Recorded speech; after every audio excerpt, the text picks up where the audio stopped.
was not an ordinary child at all. He did not emerge from his mother's womb crying like other newborns.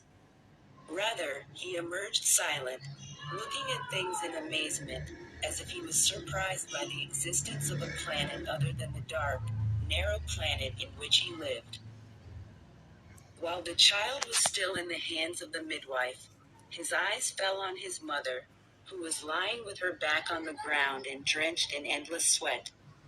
His slimy little body, stained with birth blood, twitched like a small ornamental fish that they had just taken out of its aquarium. His mother crawled on her backside with great difficulty until she rested her back on the old mud wall. She covered the bare edge of her milk-filled breasts with the edge of the cloak, then raised her trembling hands up in the air. "Let me see him," Jumana said. "Is he in good health, Maria?" "He's fine," the midwife answered as she bent down and gently placed him in his mother's hands.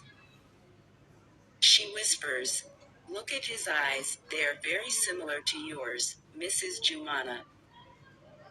When he was in his mother's hands, he extended his little fingers towards a prominent lock.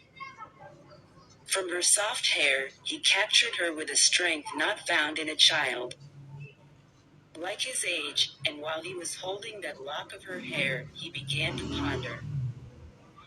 Silently and with the reverence of a monk in her hazel-colored eyes, as if he were in those.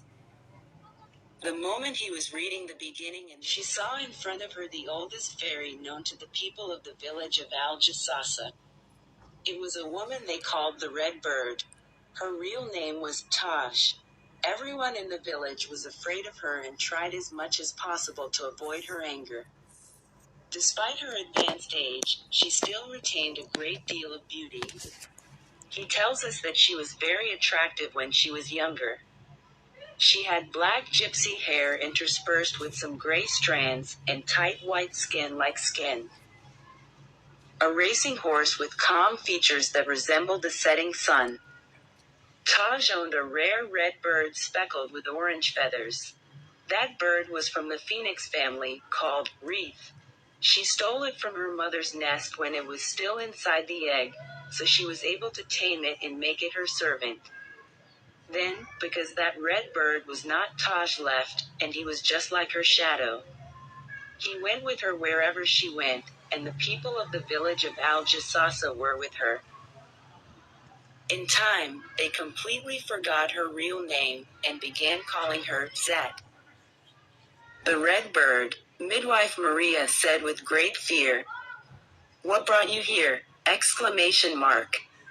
"Learn not to stick your nose into matters that do not concern you, Maria.